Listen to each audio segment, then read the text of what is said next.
اللہ تعالیٰ کی طرف سے زاہد بندوں کو نقد صلہ۔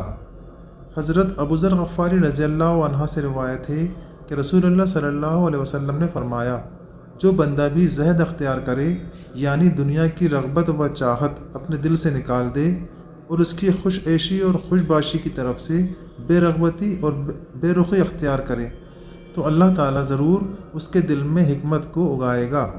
اور اس کی زبان پر بھی حکمت کو جاری کرے گا، اور دنیا کے عیوب اور اس کی بیماریاں اور پھر اس کا علاج معالجہ بھی اس کو آنکھوں سے دکھا دے گا،